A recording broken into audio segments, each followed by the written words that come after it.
Buenos días. ¿Cómo están? Bien, gracias. Bien, qué bueno. Vamos a orar para pedirle a Dios que Él sea quien nos enseñe y nos hable. ¿Okay? Señor, te damos gracias porque eres bueno, porque tú eres quien nos trajo aquí, porque nosotros somos los que te necesitamos y tú en tu amor nos has traído aquí. Encomendamos en tus manos a cada corazón que está aquí. Todos tienen necesidades diferentes, pero tú amas a todos por igual y tú eres todopoderoso y tú eres bueno y tu deseo es bendecirlos y bendecir al mundo. Así que te pedimos que hagas de esta iglesia un lugar en donde tu palabra sobreabunde y tu palabra nos transforme lo que tenemos que transformar. Para tu gloria te lo pedimos. Te pedimos, Espíritu Santo, que vengas y me unjas y enseñes lo que tú quieras enseñar, que yo no lo estropee, que se enseñe todo conforme a tus planes y de manera congruente a tu palabra. En tu nombre te lo pedimos. Amén. Ok, buenos días. Me da gusto verlos a todos. Estas primeras reuniones son muy importantes porque vamos a estar viendo cosas fundamentales, sobre todo si piensas como realidad, como tu casa, tu iglesia. Vamos a estar viendo las bases. El título de hoy, del tema de hoy es ¿esto es realidad? Es una miniserie. Vamos a ver pocos domingos dedicados a esto para ir viendo las bases. Hoy, como dice ahí, esto es realidad. Teológicos, misionales y relacionales. Tal vez ya te perdí con esos nombres, pero a lo largo de que estemos estudiando aquí la palabra de Dios, vamos a ver qué significa teológicos, misionales, relacionales. Es muy importante que cada uno de los que pertenecemos aquí sepamos qué quiere decir eso. Con esas tres palabritas lo que queremos ir formando es un paradigma. Por lo general hemos aprendido que los paradigmas son malos porque es un límite mental, ¿verdad?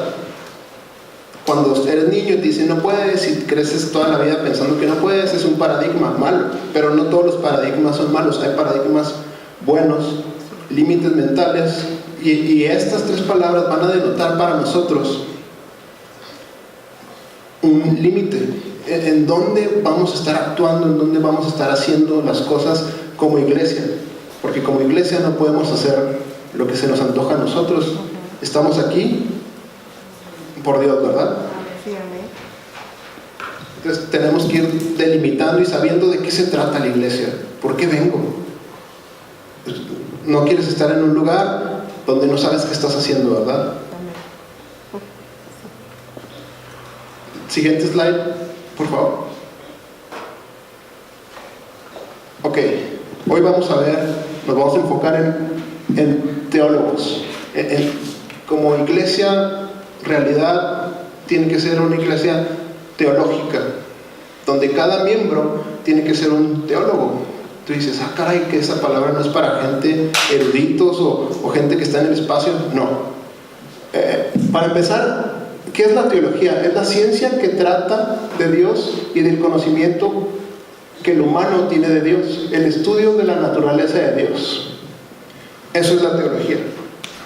Y como aquí todo tiene que ver con Dios, todo nace de Dios, cada uno de ustedes tenemos que ir poniendo ese paradigma en mi mente.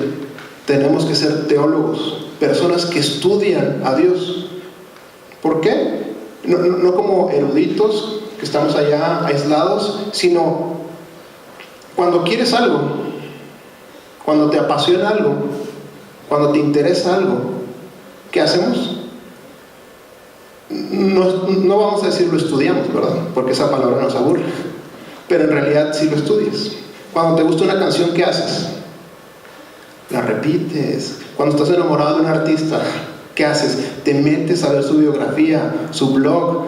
Cuando te interesa, no sé, tu crush o tus hijos, ¿qué haces? Te manda un mensajito de texto y te emocionas y lo lees una y otra vez. ¿No es cierto? Estudiamos. En otras palabras, leemos, aprendemos sobre el objeto que amamos. Si te interesa la medicina, pues vas a estudiar medicina. Aquí somos una iglesia que nos interesa aquí estoy haciendo un malabar, que nos interesa a Dios, ¿no es cierto? El primer mandamiento nos indica amar a Dios sobre todas las cosas. Entonces, si amamos a Dios, tenemos que ir entendiendo, ok, voy a ser un estudiante de Dios.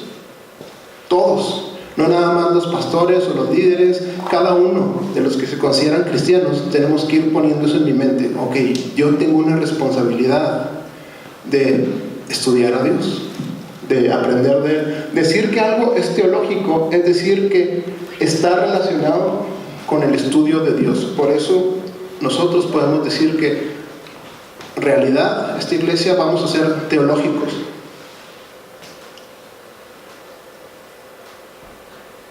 Cuando decimos que vamos a ser teológicos, queremos decir que nuestra identidad como iglesia y nuestra actividad van a estar basadas en el entendimiento de Dios. ¿Qué quiero decir con esto? Que hay una cosa que se llama teología, que estudia a alguien que es Dios, que esas dos cositas nos van a formar quiénes somos y qué actividades hacemos.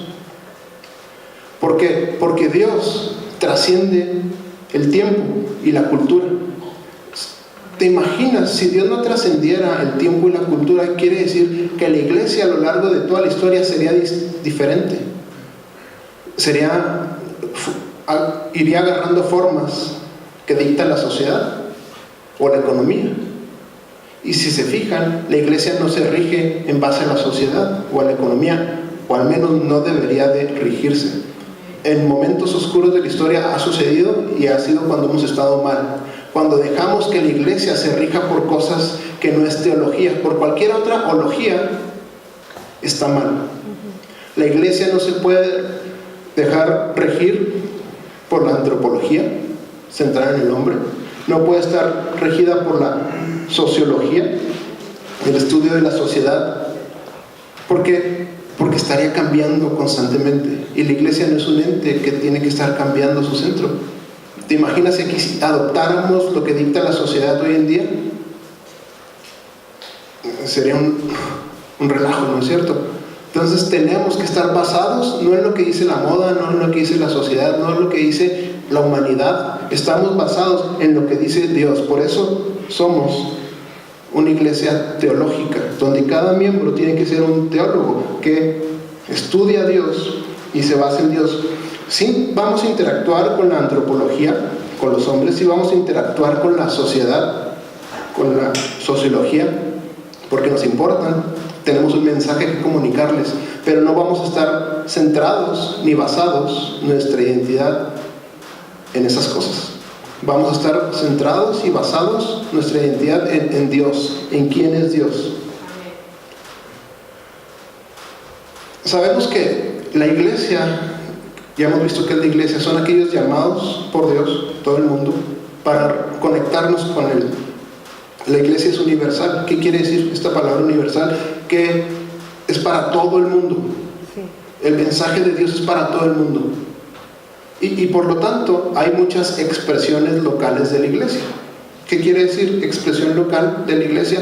Ok, es para todo el mundo, pero en China hay personas que creen en Jesús, son la iglesia. En Brasil, en África, en Nicaragua, en Estados Unidos, en Inglaterra, aunque todas son la iglesia de Cristo, son expresiones locales distintas.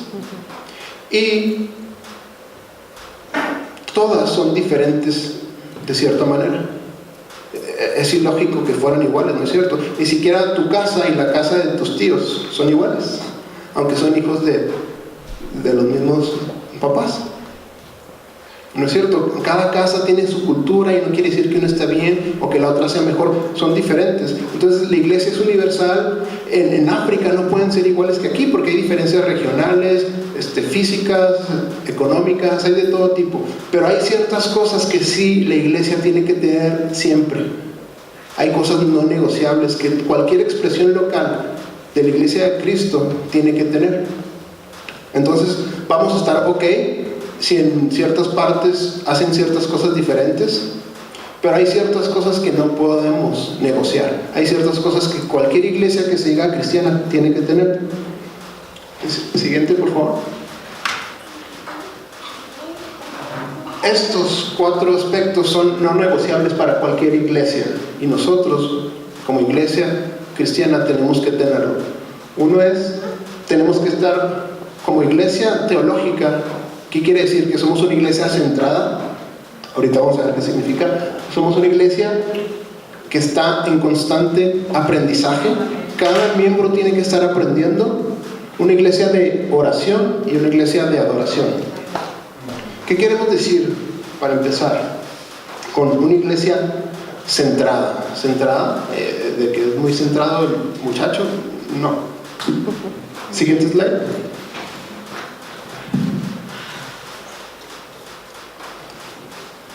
Eso es Apocalipsis. Ay, no puse el versículo, ahí viene un poquito más abajo. Lo voy a leer.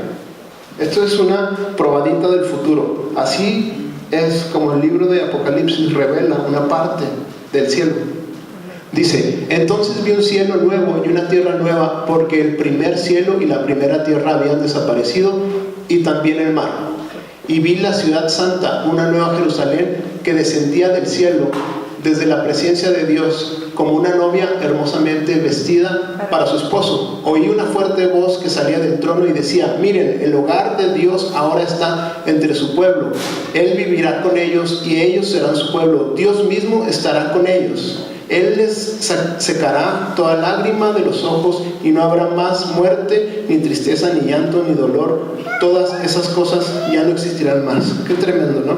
Este es cómo va a ser el cielo. Y si te fijas, algo muy importante de cómo va a ser el cielo es, en el versículo 3, Dios mismo estará con ellos. Vemos que el deseo final de Dios es que Él habite en medio de su pueblo, que Él sea el centro de nosotros. Vemos lo mismo en el huerto del Edén. Cuando Dios creó a Adán y Eva, ¿cuál era su intención? Habitar.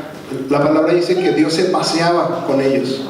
Entonces, si vemos el diseño original de Dios y el diseño final de Dios, Él está en medio de su pueblo. Entonces, ¿qué quiere decir? Que Él es el centro.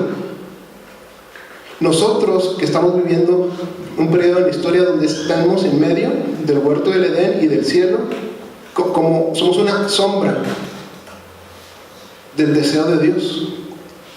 Somos como una imagen de lo que va a suceder. Entonces, como pueblo de redimidos, ¿qué vamos a hacer? Vamos a empezar a vivir como vamos a vivir en el cielo. ¿Cómo? Con Dios centrado en nosotros. Él es el centro de nuestra iglesia. Jesús es el centro de todo. Al decir que Él es el centro de todo, en otras palabras, estamos diciendo que vamos a tratar de evitar de hacer otras cosas el centro. ¿Cómo que otras cosas? Las personas. Las personas no vamos a ser el centro. Aunque son importantes, no vamos a ser el centro. Las misiones. Sí es importante llevar el evangelio a otras partes, pero no es lo más importante. El servicio social. Sí es importante ayudar a los más necesitados, pero no es el centro. Los músicos son importantes, pero no son el centro. La personalidad de los que sirven no es importante. Todas esas cositas tenemos que sacarlas del centro. Mis necesidades, voy a esa iglesia porque me atienden bien. No, sí es importante, pero no es el centro. Es fácil decirlo, Jesús es el centro, pero en la práctica no es fácil siempre mantenerlo. Por eso todos juntos tenemos que ayudarnos a mantener siempre a Jesús como el centro. Por eso empezamos cada reunión con adoración. No hacemos las cosas nomás porque, qué bonito cantar. Cada cosita que hacemos aquí, el objetivo es mostrar que Jesús es el centro. Todo está organizado para comunicar que Jesús es el centro. Por eso hay un cuadro ahí que nos recuerda: Jesucristo es el pastor principal de la iglesia. ¿Por qué? Porque como humanos tendemos a quitar a Jesús del centro y ponernos nosotros. Cada cosa que está aquí nos tiene que recordar que Jesús es el centro. Por eso llegamos a tiempo. ¿A qué? A cantar y que me entretengan. No se trata de ti. Eres importante, pero no se trata de ti. Se trata de Jesús. Por eso queremos estar aquí en la adoración a tiempo, porque se trata de Jesús. ¿Por qué empezamos cantando? Porque cuando la gente te pregunta, oye, ¿por qué vas? ¿Por qué te apuras por llegar temprano? ¿Por qué? ¿Sabes por qué? Porque voy con Jesús. Y llegamos exaltándolo, porque Él es el centro. ¿Por qué ponemos una velita ahí? Porque están bonitos. Aparte que están cool las velitas, a mí me gustan, pero todo es un reflejo de que Jesús es la luz del mundo. Cada cosa que hacemos aquí, los foquitos esos, son un reflejo, Jesús es la luz, pero las pequeñas lucecitas son ustedes, la luz del mundo. Jesús es la luz del mundo, pero cuando estás con Él, reflejas esa luz a los demás. Porque a veces ponemos como unas luces que parecen arcoíris, porque en Apocalipsis 4 dice, lo voy a leer para que se emocionen.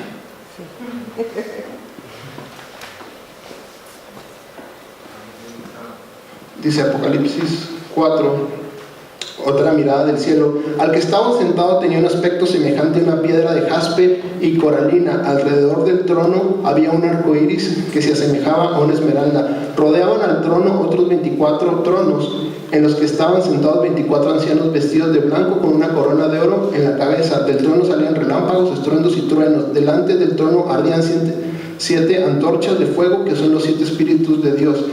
Y había algo parecido a un mar de vidrio con cristales transparentes. Alrededor del trono había 4 seres vivientes cubiertos de los ojos por delante y por atrás. El primero de los seres vivientes era semejante a un león. Y todos no dejaban de repetir: Santo, Santo, Santo. En resumen, en el cielo va a haber ruido y va a haber luces y cosas por el estilo, donde Jesús es el centro. Y aquí queremos utilizar todo lo que tenemos al alcance nuestro y darle su lugar. No vamos a dejar de usar el arco iris, ¿verdad? Aunque otros lo usen para otras cosas. Nosotros todo lo que tengamos al alcance, todas las cosas bellas, las vamos a poner, a apuntar a Jesús. Si alguien ejerce un arte, pintas, cantas o lo que tú quieras, todo lo vamos a apuntar a Jesús. Por ejemplo, los que cantan no están aquí no es complacencias, no es para que canten mi canción. Aquí los dones de las personas es para apuntar a Jesús. Por eso, cuando vemos un músico que quiere lucirse, lo bajamos. Es el peor lugar que escogiste para lucirte. Aquí es para que Jesús se luzca. Entonces, todo lo que hacemos tenemos que entender que como iglesia tenemos que ser un pueblo centrado en Jesús. Todos hemos visto esas cositas de arcilla que giran, ¿verdad? Y giran y se hace, así somos nosotros. Nos salimos del centro, constantemente necesitamos que nos estén recentrando y moldeando. Por eso lo digo todas estas cosas en voz alta, para que cuando alguien vea que estamos haciendo algo donde Jesús no es el centro, lo dijimos públicamente, somos esto. Tenemos que ayudarnos a poner a Jesús como el centro.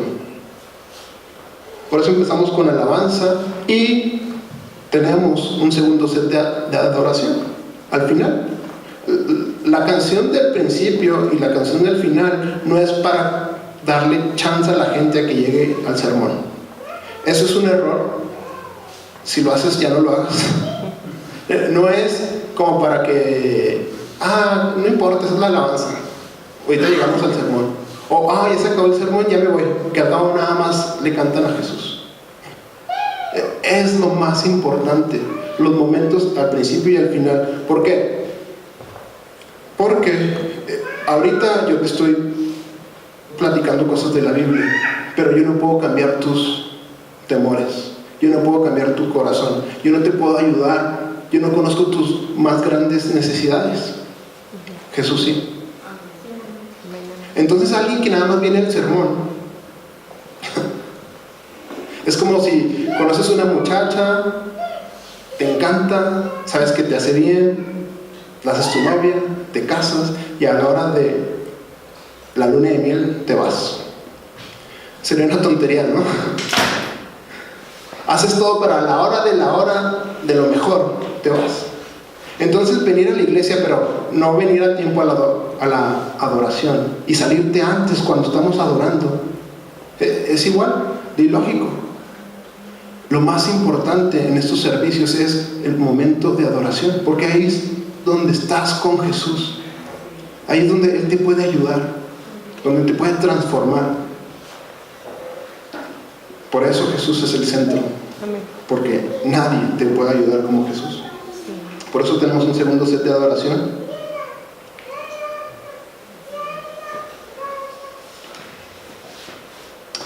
La siguiente slide, por favor. Es fácil decirlo, pero en la práctica no siempre es fácil mantenerlo. No vamos a estar centrados en la gente, en las misiones, dones, talentos, personalidades, ayuda social, programas o agendas. ¿Ok?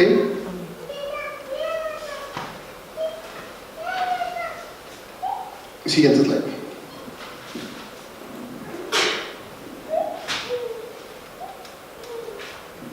Por eso, todo actividad que hagamos aquí tiene que estar y va a apuntar a que Jesús esté centrado, sea el centro, cualquier actividad. De hecho, por eso dije al principio que son paradigmas, son límites en los que vamos a estar trabajando.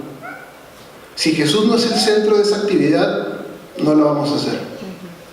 Por eso las reuniones grandes como esta, o cuando tengamos reuniones pequeñas en casas, que ustedes mismos van a poner sus casas voluntariamente, las hacemos no porque nos gusta necesariamente juntarnos, las hacemos porque Jesús es el centro. Vemos ahí en Hechos como en los dos tipos de reuniones estaba, el centro era Jesús.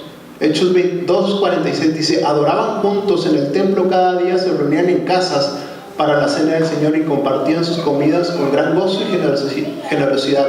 Vemos reunión grande y reunión pequeña, y las dos eran fructíferas para el reino de Dios. En Hechos 5:42, y cada día en el templo y casa por casa seguían enseñando y predicando este mensaje: Jesús es el Mesías. Entonces no nos juntamos para entretenernos, ni en casitas como para nomás cotorrear. El punto es seguir enseñando que Jesús es el único que puede salvar a la humanidad. Hechos 20:20, nunca me eché para atrás a la hora de decirles lo que necesitaban oír, ya fuera en público o en sus casas. Entonces, cada cosa que hagamos aquí tiene que pasar por este filtro. ¿Jesús es el centro? Si la respuesta es sí, ok, vamos a orar y a considerarlo. Si no es el centro Jesús, no vamos a hacer eso aquí. Siguiente slide. ¿Qué otra cosa vamos a hacer aquí como iglesia? Tenemos que ser un pueblo de personas aprendiendo. Aprendiendo. ¿Esto qué quiere decir? Que una buena pregunta para hacernos es: ¿estoy aprendiendo cuando voy? ¿O tengo un corazón que siente que ya se sabe todo? No se trata de que conozcas cada versículo de la Biblia. Alguien puede saber eso. Lo importante es tener un corazón que sabe aprender. ¿Por qué? Porque el Espíritu de Dios es quien nos va guiando. El Espíritu de Dios es el que viene y nos da, te da lo que necesitas día a día. Entonces, una pregunta muy importante a la hora de venir a la iglesia es: ¿estoy aprendiendo algo o mi corazón está orgulloso? ¿Tengo un corazón de piedra que no puede aprender? ¿O estoy aprendiendo lo que el Espíritu de Dios me está dando?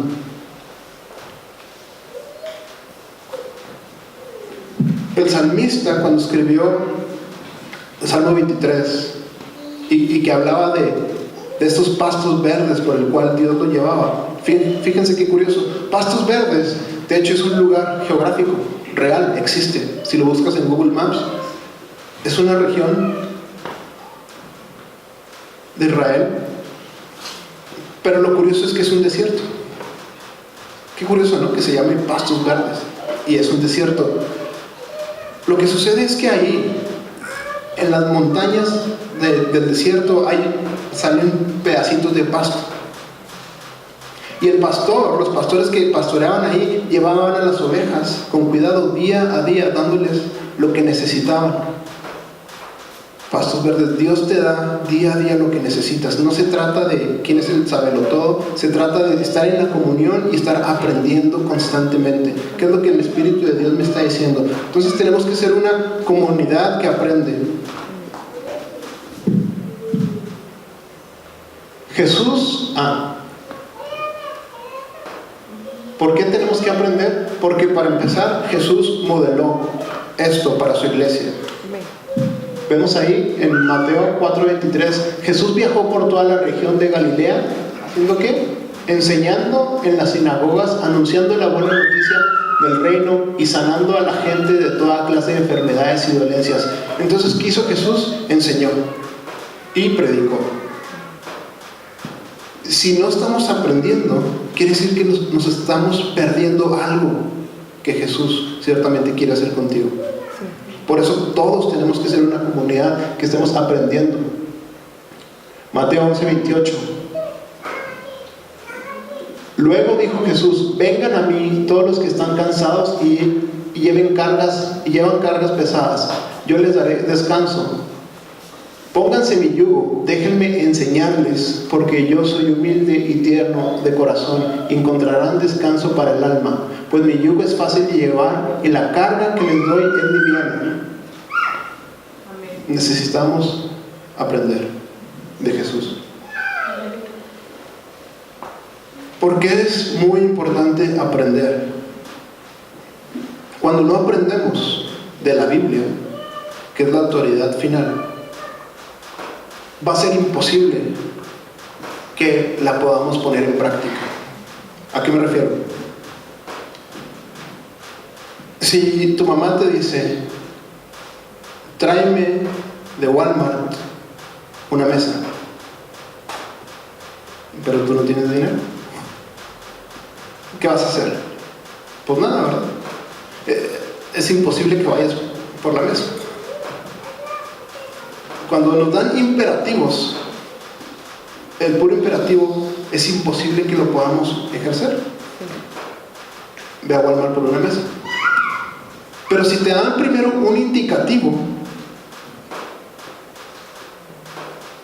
una realidad, si declaran un hecho que es, y lo conoces, vas a poder hacer ese indicativo. Por ejemplo,